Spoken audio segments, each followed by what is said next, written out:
మేఘనాథుడై వచ్చుచున్న మేఘారూఢుడా, రెండంచుల ఖడ్గమును నోట ధరించిన వాడా, మృత్యువునకు మృత్యులోకముకు అధికారి అయిన వాడా, యుగ యుగములో సజీవుడైన వాడా, ఏడు దీప స్తంభముల మధ్య సంచరించువాడా, మృతుడై మరలా బ్రతికిన వాడా, అగ్ని జ్వాలల వంటి కన్నులు కలిగిన వాడా, అపరంజని పోలిన పాదములు కలిగిన వాడా, దావీదు తనయా హోసన్నా, యూదుల రాజా యేసన్నా, యేసన్నా, యేసన్నా. యేసు నామంలో మీకు శుభములు సమృద్ధిగా కలుగునుగాక. మధురం నీ వాక్యం అనే కార్యక్రమానికి స్వాగతం. ఈరోజు మనం తపస్కాల సందేశంలో 22వ సందేశంగా తపస్కాలము మంచి ఆలోచనల కాలం.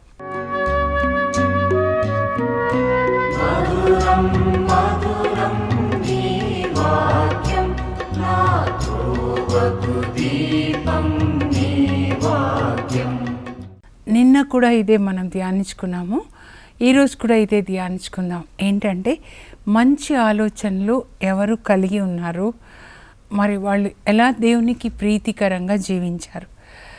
మరియ తల్లిని గురించి మనం ధ్యానించుకునేటప్పుడు మంచి ఆలోచన యొక్క మాత అంటాం కదా. ఏంటి ఆ మంచి ఆలోచనలు, ఎలాంటి మంచి ఆలోచనలు ఎవరు పెట్టారు? లూకా సువార్త 1 మనం చదివితే 28 నుంచి గాబ్రియేలు దూత మరియ తల్లి యొద్దకు పంపబడతాడనమాట. 14 సంవత్సరాల అమ్మాయి, నజరేతులో ఉంటారు, దేవునికి ఇష్టంగా ఉంటారు. Most highly favoured by God, greetings to you. ఇంగ్లీష్లో అయితే నాకు చాలా ఇష్టం అండి, ఎందుకంటే మా పాపను కూడా అలాగే నేను ఆశీర్వదిస్తాను. Most highly favoured by God, my daughter, we are all most highly favoured by God, my children, son, అందరూ కూడా, మీరు కూడా మిమ్మల్ని ఆశీర్వదిస్తున్నాను. You are all most highly favoured by God. దేవుని చేత అత్యంత కృపని పొందిన వారలారా మీకు శుభమగునుగాక. ప్రభు మీకు మంచి ఆరోగ్యాన్ని ఇచ్చుదురుగాక. పరిశుద్ధాత్మనిచ్చి బైబిల్ గ్రంథాన్ని చదువుకొని మీ మనస్సును మంచి ఆలోచనలతో నింపుకునే కృపని పరిశుద్ధాత్మ దేవుడు మీకు ఇచ్చుదురుగాక. ఎందుకంటే మరియ తల్లికి కూడా మంచి ఆలోచనలు ఇచ్చింది ఎవరంటే పరిశుద్ధాత్మ దేవుడు అండి. మన మనస్సులో ఆయన మంచి విత్తనాలు నాటుతూ ఉంటాడనమాట. బైబిల్ గ్రంథాన్ని చదువుతున్నప్పుడు మన మనసులో వాటిని నాటుతూ ఉంటాడు. అందుకే renew your mind with the word of God అన్నాడు పౌలు రోమా 12:2లో. మీ మైండ్ని, మీ మనస్సును దేవుని యొక్క వాక్యం ద్వారా మీరు నూతన పరచుకొనండి.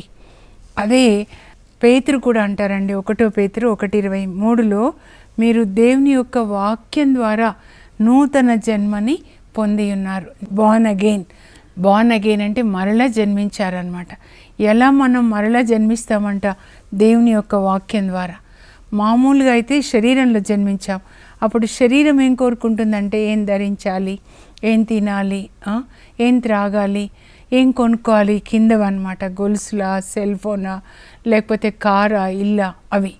కానీ పరిశుద్ధాత్మ ఇవన్నీ లోకానికి సంబంధించినవి అన్నమాట, అంటే దేవుని నుంచి వచ్చినవి కాదు. 1 యోహాను 2లో 15 నుంచి 17 వరకు యోహాన్ రాస్తాడు, బిడ్డలారా మీరు ఈ లోకంలో ఉన్న దేన్ని ప్రేమించొద్దు, కింద వాటిని. ఇలా మీరు ప్రేమిస్తే కింద వాటిని, పరలోక తండ్రి మీద మీకు ప్రేమ లేదు. ఈ లోకం నుంచి వచ్చేవంటే శరీరంలోంచి వచ్చే కోరికలు, తర్వాత కళ్ళు చూసినప్పుడు వచ్చే కోరికలు, కళ్ళతో చూసినవి, నేత్రాశ, జీవపు డంబం, ఈ లోకంలో దేని గురించి మనం గర్వపడతామో, ప్రైడ్ ఆఫ్ లైఫ్, అవి 3 దేవుని నుంచి వచ్చినవి కాదు, అవి సైతాన్ నుంచి వచ్చినవి అన్నమాట. మన దేహంలో దాక్కొని అనేక కోరికలు పుట్టిస్తుంటాడనమాట. దేవుడు పరిశుద్ధుడైన దేవుడు పరిశుద్ధమైన కోరికలు మన హృదయంలో పుట్టిస్తూ ఉంటే, శరీరంలో పాపి అయిన సైతాను పాపపు కోరికలు పుట్టిస్తూ ఉంటాడనమాట. కనుక ఈ శరీరంలోంచి పుట్టే కోరికలు, ఇది త్రాగాలి, ఈ పాపం చూడాలి. ఎందుకంటే సైతాన్ ఏంటంటే పాపి అన్నమాట. కనుక మనుషుల్ని పాపం చేపిస్తూ ఉంటాడు.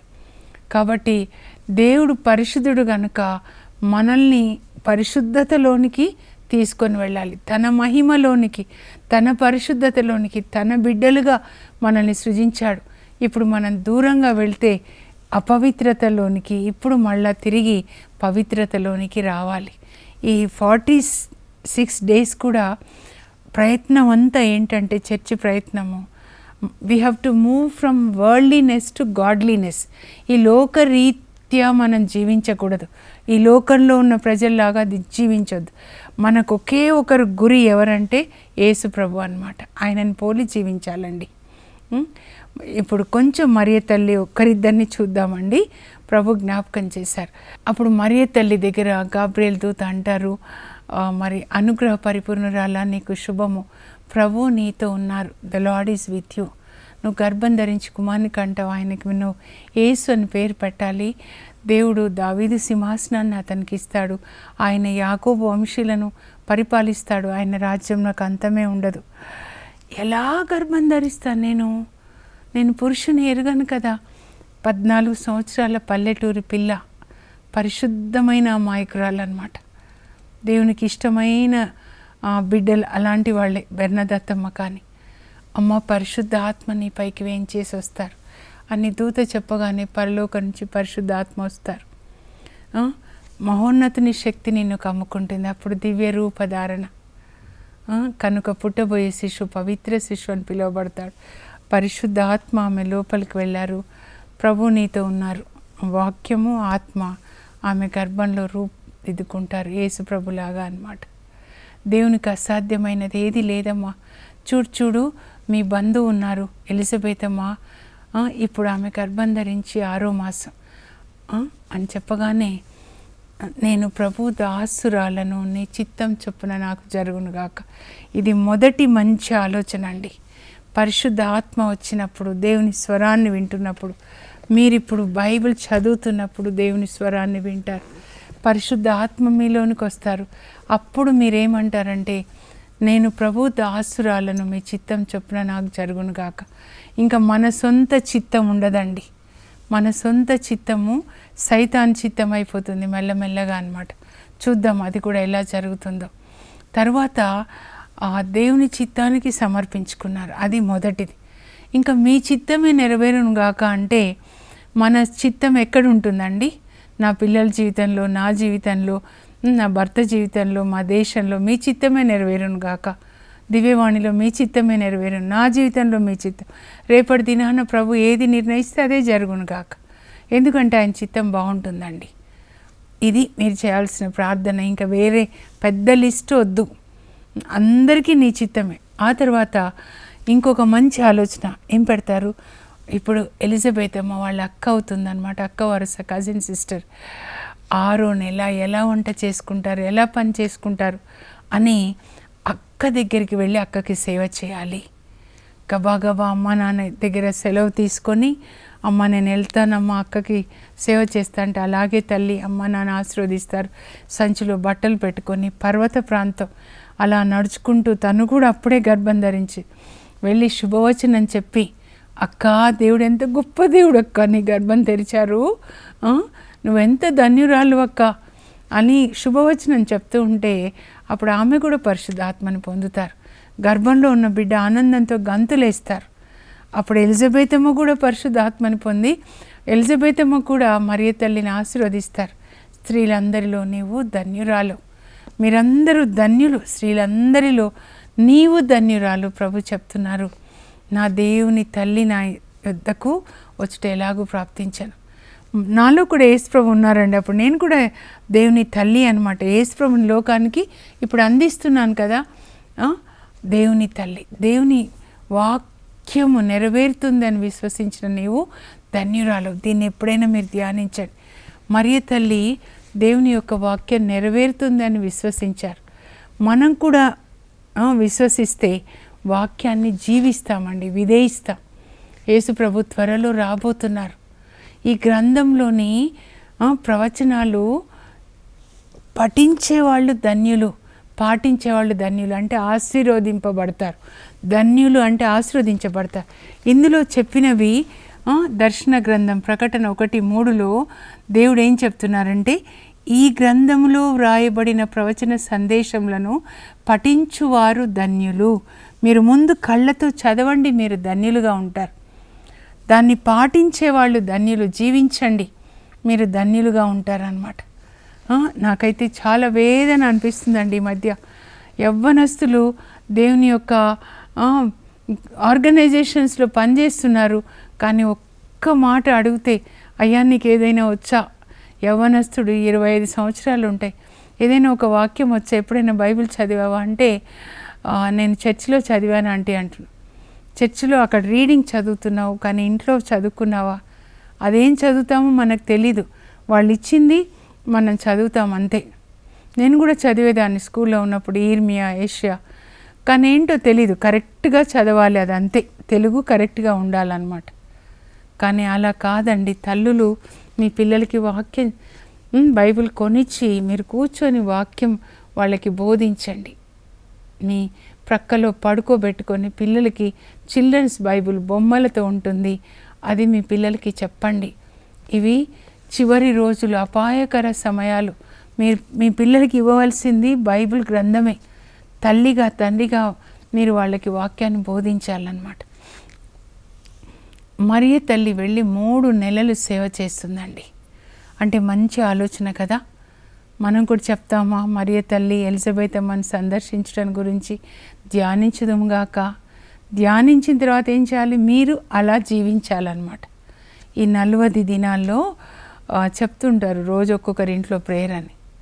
మంచిదే, రోజు ఒక్కొక్కరికి మీరు సాయం చేయండి.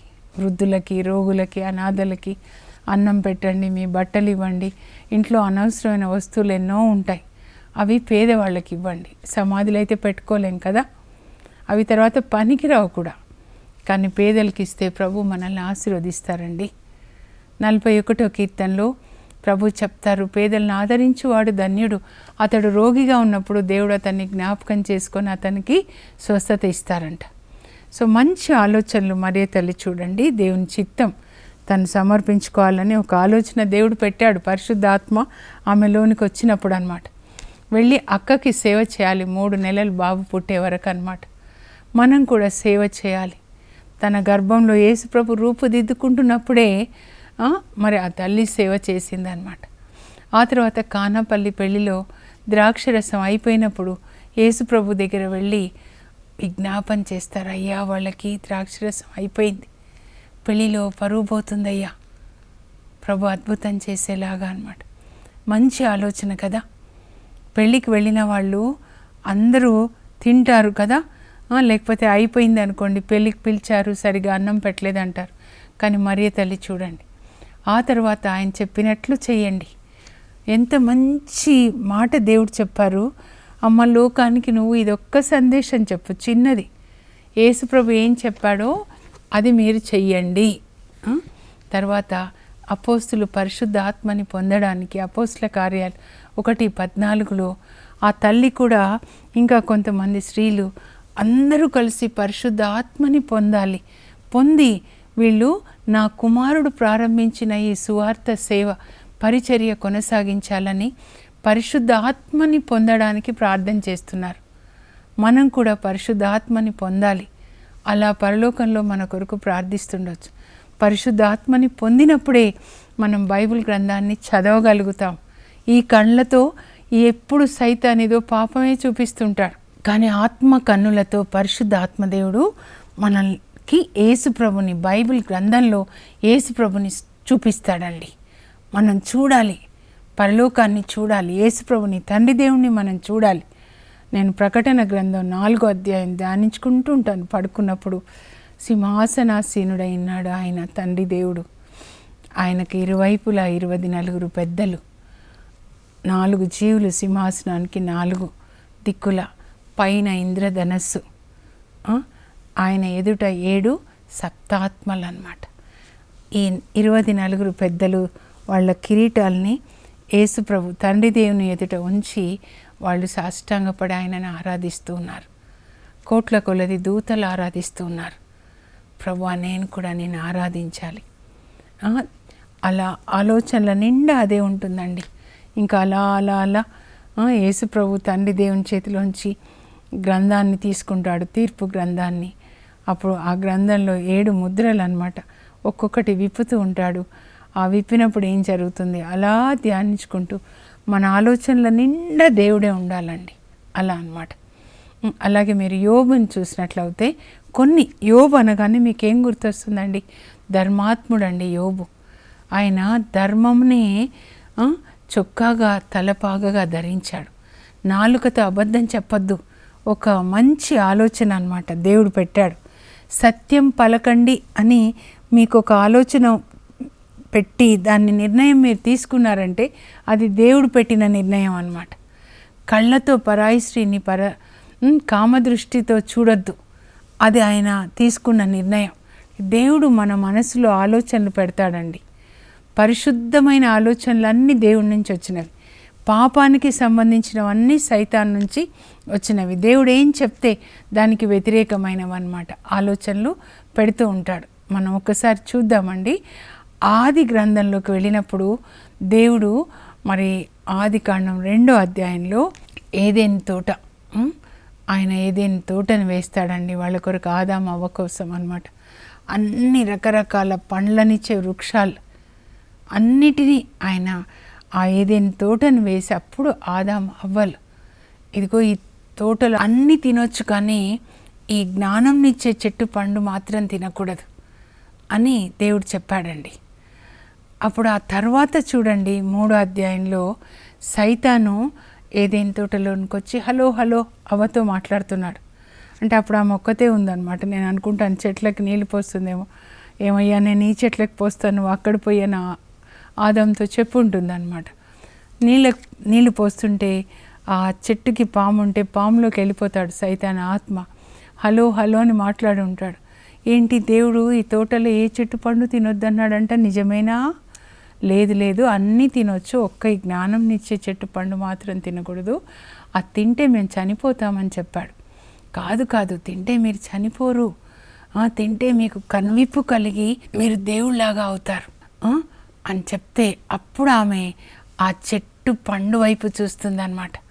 ఆమె కళ్ళకి చాలా బాగుంటుందంట. ఆదికాండం 3:5 కన్నుల పండుగ ఉంది కనుక అది కోసుకొని తను తింటుంది, తన భర్తకు కూడా ఇచ్చి తినిపిస్తుంది.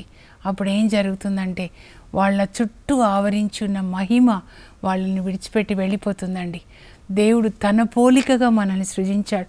మహిమా స్వరూపి, తేజోమయుడు, తేజోవంతుడు, సమీపింపరాని తేజస్సు కలిగినవాడు. ఆ తేజస్సుతోనే వీళ్ళని సృజించాడు.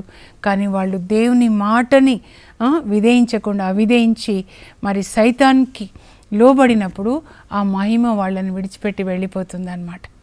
వాళ్ళప్పుడు దిగంబరులుగా ఉంటారు. ఇంకా మీరు చదివితే రోమా 5:19 ఒక మానవుని అవిధేయత వలన అందరూ పాపాత్ములుగా చేయబడినారు, కానీ ఒక మానవుని విధేయత వల్ల అందరూ నీతిమంతులుగా చేయబడ్డారు ఆ యేసుక్రీస్తు ద్వారా అన్నమాట. అయితే ఇక్కడ చూడండి, ఏది పాపము దేవుడు ఏం చెప్పారు? తినవద్దు అని చెప్పారు. కానీ సైతాన్ ఏం చేశాడు? తినండి అని చెప్పాడు. తింటే మీరు దేవునిలాగా అవుతారు. కానీ దేవునిలాగా అయ్యారండి? కాలేదు కదా. ఉన్న మహిమ కోల్పోయారు. అంటే సైతాన్ ఎవరంటే అబద్ధీకుడు అన్నమాట. దేవుని వాక్యము సత్యమైనదండి. దేవుని వాక్యానికి వ్యతిరేకంగా ఉన్న మాట సైతాన్ది. మీరు తెలుసుకోవాలని నేను చెప్తున్నా అండి. ఇప్పుడు మీరు మద్యపానంతో మత్తిల్లకండి, అది మిమ్మల్ని నాశనం చేస్తుంది, అంటే నరకానికి వెళ్తారు అని అర్థం అన్నమాట. కానీ సైతాన్ ఏమంటాడు? మీరు మద్యపానంతో మత్తిల్లండి అని చెప్తాడనమాట.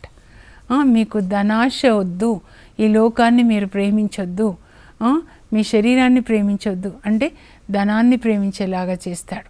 సత్యం పలకండి అంటే అబద్ధాలు పలికేలాగా చేస్తాడనమాట. సైతాన్. కనుక మనం చాలా చాలా జాగ్రత్తగా ఉండాలండి. బైబిల్ చదువుకోవాలి. యేసు ప్రభు మత్తయి సువార్త 13లో పరలోక రాజ్యాన్ని గురించి చెప్తూ 13:24-30 అండి. అక్కడ ఏం చెప్తాడంటే ఆయన, పరలోక రాజ్యం ఈ విధంగా ఉంది. మనుష్య కుమారుడు యేసు ప్రభు అక్కడ గోధుమలు అనే విత్తనాలు వేస్తున్నాడు. అయితే తర్వాత ఏం జరిగిందంటే గోధుమలతో పాటు మరి కలుపులు కూడా పెరుగుతున్నాయన్నమాట. అప్పుడు ఆ యజమానుడితో పని వాళ్ళు అంటారు, అయ్యా నువ్వు గోధుమలు కదా పొలంలో వేశావు, మరి కలుపులు కూడా వచ్చాయి, ఎలా వచ్చాయ్యా అంటే ఇది శత్రువు చేసిన పని. జనులు నిద్రించు వేళ శత్రువు అంటే సైతాన్ చేసిన పని అన్నమాట. అంటే చూడండి, మనం ఈ లోకపు మనుషులతో ఎట్లా ఉంటే అప్పుడు ఏమవుతుందంటే ఈ లోకానికి సంబంధించిన ఆలోచనలు లోపలికి వెళ్తూ ఉంటాయండి. దావీదు నేను చెప్పాను కదా, ఆ స్త్రీని చూస్తాడు, ఆ స్త్రీని చూసి ఆ స్త్రీతో పాపం చేస్తాడు. తర్వాత చూసారా, తన కొడుకులు, పెద్ద కొడుకు అమ్నోను మరి తన మారు చెల్లెలతో పాపం చేస్తే తన మూడో కొడుకు అబ్షలోం, ఈ తామారు వాళ్ళ సొంత అన్నయ్య మరి అమ్నోన్ని చంపుతాడనమాట. చంపి తర్వాత పారిపోతాడు. ఈ ఆలోచనలన్నీ ఎవరు పెడతారంటే మరి సైతాన్ పెడతాడండి. చంపాలి లేదా నేనే చనిపోవాలి. కొంతమంది చూడండి, నాకు తెలిసిన వాళ్ళే ఫోన్ చేశారు, రాత్రి అన్నం తిన్నాడు, మళ్ళీ అమ్మమ్మ వాళ్ళు ఇక్కడ ఉంటారు, ఆ బాబు ఇక్కడ, వాళ్ళ అమ్మ వాళ్ళు వైజాగ్ వెళ్ళిపోయారు, వీళ్ళు ఒరిస్సా అనమాట, ఇది రోడ్ అవుతే అమ్మమ్మ వాళ్ళ ఇంటికి వచ్చి అన్నం తిన్నాడు, బాబు ఇక్కడే పడుకుంటే లేదు రికార్డు వర్క్ ఉంది ఇంటర్ అనమాట అని వెళ్ళాడు. అంతే ప్రొద్దున ఇంకా అక్కడ పాలు ఇచ్చేవాళ్ళు చెప్పారు ఇలా జరిగింది అని చెప్పానమాట. అబ్బాయి చనిపోయాడు ఆత్మహత్య చేసుకొని. సైతాను మాట్లాడుతూ ఉంటాడండి. నేనేం చెప్పాలనుకున్నా అంటే మన మనస్సులో చెడు ఆలోచనలు వచ్చినప్పుడు ఈ ఈ ఈ కణాలు అన్నమాట, కణాలు ఏం చేస్తాయంటే ఒక రకమైన హార్మోన్లని ప్రొడ్యూస్ చేస్తాయండి. దాన్ని కెమికల్స్ అన్నమాట. ఆ ఫియర్ హార్మోన్ అంటారంట, భయము అన్నమాట హార్మోన్. లేదా మంచి ఆలోచనలు అనుకోండి, వెళ్ళి అక్కకి సేవ చేయాలి, దేవుని చిత్తం చేయాలి, కానాపల్లి పెళ్ళిలో నేను విజ్ఞాపన చేయాలి, నేను సాయం చేయాలి వాళ్ళకి, మంచి ఆలోచనలు. యోబు కూడా ఒకరికి పెట్టకుండా నేను ఒంటిగా తినను. అప్పుడు ఏదో అక్కకి సేవ చేయడానికి వెళ్ళారు. యోబు పేదవాళ్ళకి అన్నం పెడుతున్నాడు. కనుక ఇక్కడంతా ఇన్ఫర్మేషన్ ఏం పోతుందంటే ప్రేమగా ఉండాలి, ప్రేమ కలిగి ఉన్నాడు, ప్రేమ హార్మోన్ సెక్రీట్ అవుతుందంట. సో యోబు ఎవరు తెలుసా? ప్రేమ. మరియ తల్లి ఎవరు తెలుసా? ప్రేమ. నేను ఆరోగ్యంగా ఉన్నాను అన్నోడితో చెప్తే ఆరోగ్యంగా ఉందంట, కనుక అన్ని అవయవాలు ఆరోగ్యంగా పనిచేయాలి. నేను అనారోగ్యంగా ఉన్నాను అనగానే అనారోగ్యంగా ఉందంట, కనుక అలా పనిచేయాలి. సో ఆరోగ్యము మంచి మాట కదా, అప్పుడు ప్రేమ హార్మోన్ సెక్రీట్ అవుతుందంటండి. నేను కూడా ఎవరికైనా ఒక చిన్న పండు ఇచ్చినా, ఒక బిస్కెట్ ఇచ్చినా నా నిండా ప్రేమ అన్నమాట. అంటే ఈ ప్రేమ హార్మోన్ వల్ల మనం ఆరోగ్యంగా ఉంటాం. ప్రేమ బలాన్ని ఇస్తుందండి. కానీ ఇలా వాళ్ళని చంపాలి, వాళ్ళని గురించి అసూయ, వాళ్ళని ఇట్లా అన్నారు, ఇలా చేశారు, మా చెల్లిని ఇలా చేశాడు మా అన్నయ్య, కనుక చంపాలి, అప్పుడు లోపల బ్యాడ్ కెమికల్స్ హార్మోన్స్ సెక్రీట్ అవుతాయన్నమాట. దానివల్ల రోగాలు వస్తాయండి. 90% క్యాన్సరు మన లోపల నెగిటివ్ థింకింగ్ అన్నమాట. నాకెప్పుడు మంచి జరగదు, నాకెప్పుడు రోగాలే, నన్ను ఎవరు ప్రేమించరు, అలాంటివి మీరు పెట్టుకోవద్దు.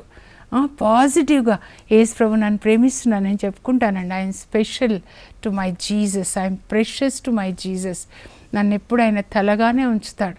నేను ఆయన వధువుని, నా కుడి చేయి పట్టుకొని నన్ను నడిపిస్తాడు, బెస్ట్ థింగ్స్ నాకు ఇస్తాడు. అలా మీరు మీ మనసు ఎప్పుడు మంచి ఆలోచనలతో ఉండి, నేను ఎప్పుడు నన్ను ఎట్లా ఆనందంగా నాకు ఎప్పుడు వస్తుంది తెలుసా? ఎవరికైనా రోడ్డు మీద 10 రూపాయలు ఇచ్చినా, ఒకరికి ఒక పండు ఇచ్చినా, ఒక బిస్కెట్ ఇచ్చినా, ఒక్కరోజు కూడా మా ఇల్లు అలా ఇవ్వకుండా ఒకరోజు కూడా గడవదండి. ఇంట్లోంచి ఎవరైనా తినాలి, ఏదో ఒకటి చేయాలి, అట్లా నాకు ఆ రోజంతా ఆనందం అన్నమాట. అంటే ప్రేమ అనే హార్మోన్ సెక్రీట్ అవుతుంది. ఓకేనా? ఇంకా ముగించే ముందు ఒకసారి నేను మీకు ఈ నర్వ్ సెల్ గురించి చెప్తాను. బయాలజీ టీచర్గా నేను చాలా సంవత్సరాలు, దాదాపు 17-18 సంవత్సరాలు చెప్పాను. పిల్లలకి నర్వ్ సెల్ ఏంటి అని ఇప్పుడు మీకు కూడా చెప్తాను. ఇవి చూడండి, నర్వ్ సెల్స్ అంటారు అనమాట. దీన్ని ఇది సెల్ బాడీ అంటారు, దీన్నేమో యాక్సాన్ అని అంటారండి. ఇక్కడ చూడండి చేతుల్లాగా ఉన్నాయి, డెండ్రైట్స్ అనమాట. సో నేను ఆరోగ్యంగా ఉన్నాను అని చెప్పగానే డెండ్రైట్స్ పెద్దగా అయిపోయి పక్కన వాటికి ఇన్ఫర్మేషన్ ఇస్తాయి. ఇప్పుడు కింద చూస్తే దీని క్రింద మళ్ళీ ఇంకొక నర్వ్ సెల్ ఉంటుంది కదండి, ఆ డెండ్రైట్స్కి ఇన్ఫర్మేషన్ అనమాట. సో అప్పుడు ఈ బ్రెయిన్ సెల్స్ శరీరంలో ఉన్న అన్ని అవయవాలకి ఆరోగ్యంగా ఉంది బిడ్డ కనుక మీరు ఆరోగ్యంగా పనిచేయండి, అలా మరి ఆరోగ్యంగా పనిచేస్తుంది అనమాట మన శరీరం. నేను ఈరోజు సంతోషంగా ఉన్నాను అనగానే సంతోషంగా ఉండడానికి ప్రేమ అనే హార్మోన్, లవ్ హార్మోన్ని సెక్రెట్ చేస్తుంది. లేదనుకోండి, నేను వాళ్ళ మీద కక్ష తీర్చుకోవాలి, వాళ్ళు నన్ను అవమానించారు, నా డబ్బులు తీసుకున్నారు, వాళ్ళని ఇలా చేయాలి, లేదా నన్ను వాళ్ళు తిట్టారు, ఇన్ని మాటలు అన్నారు అని మీరు బ్యాడ్ మెమరీస్ని మళ్ళా జ్ఞాపకం చేసుకున్నారంటే ఏమవుతుందంటే ఈ సెల్స్లో, ఈ నరాల్లో ప్రెషర్ ఎక్కువైపోయి ఆ నరాలు తెగిపోతాయండి. అప్పుడు ఈ ఒక్క నరానికి ఇంకొక నరానికి ఉన్న కనెక్షన్ కూడా తెగిపోతుంది అన్నమాట. అప్పుడు ఆక్సిజన్ సప్లై, ఫుడ్ సప్లై ఆగిపోతుంది. తర్వాత ఫియర్ హార్మోన్ సెక్రెట్ అయిపోయి అంత మనసు అంతా చీకటి అయిపోతుంది అన్నమాట. అందుకే 2 కొరింథీ 4:4 సైతాను ఇహలోక దైవము వాళ్ళ మనస్సులని చీకటిలో ఉంచడం వలన వాళ్ళు సువార్తలో యేసు ప్రభు వెలుగును చూడలేకపోతున్నారని ఉంటుందన్నమాట. సో చాలా 90% డిసీజెస్, రోగాలన్నీ కూడా ఈ నెగిటివ్ థింకింగ్ వల్ల వస్తాయంటండి. డిప్రెషను, నీకేం మంచి జరగట్లేదు, లేదా వాళ్ళు నన్ను ఇట్లా అన్నారు, వాళ్ళ మీద కక్ష తీర్చుకోవాలి, అబ్షలోం లాగా అమ్నోన్ ఒక చెడు ఆలోచన వచ్చేస్తుంది చూడండి. అలాంటి ఆలోచనలు వద్దు. మీరు మంచి ఆలోచనలు కలిగి ఉంటే ఇవి ప్రేమ అనే హార్మోన్ని ఉత్పత్తి చేసి మన దేహాన్ని ప్రేమతో, ఆరోగ్యంతో నింపుతాయి. ఇప్పుడు చూశారు కదా. కాబట్టి ఏ ఆలోచన అయినా, ఒక ఆలోచన మొత్తం బ్రెయిన్ అంతా ఒక చెట్టు లాగా వ్యాప్తిస్తుంది కనుక మంచి మాటలు చెప్పుకోండి. ఐఎమ్ జాయ్ఫుల్ జెసింత, అట్లా అనమాట. నేను ఆనందంగా ఉన్నాను, సంతోషంగా ఉన్నాను, దేవుడు నాలో ఉన్నారు, యేసుప్రభు నాలో ఉన్నారు. ఇవి యేసుప్రభు చేతులు, కరుణగలిగిన చేతులు, ఇది యేసుప్రభు నాలుక, ఆశీర్వదించే నాలుక, యేసుప్రభు కన్నులు. అలా మంచి మాటలు చెప్పుకోండి. ప్రార్థన చేసుకుందాం. పరలోకపు మా తండ్రి, మీ పరిశుద్ధ నామమునకు స్తోత్రం కలుగును గాక. మరియ తల్లి మంచి ఆలోచన యొక్క మాత, మంచి ఆలోచనలు, దేవుని చిత్తమే చేయాలి, అక్కకి వెళ్ళి సేవ చేయాలి, మరి పరిశుద్ధాత్మ పొందేలాగా అపోస్తులు వాళ్ళ కొరకు విజ్ఞాపన చేయాలి, కానాపల్లి పెళ్ళికి వెళ్ళి వాళ్ళ కోసం ప్రార్థన చేయాలి. యోబు అయ్యా ఒంటిగా ఒక్కరోజు కూడా తినలేదు, నేను అనాథలకి తండ్రిగా ఉన్నానంటున్నాడు, నేను న్యాయంను ధర్మంను వస్త్రంగా ధరించారు, నా కన్నులతో నియమం చేసుకున్నాను, పరాయి స్త్రీని కామదృష్టితో చూడకూడదని, నా నాలుకతో నేను నియమం చేసుకున్నాను సత్యం పలకాలని.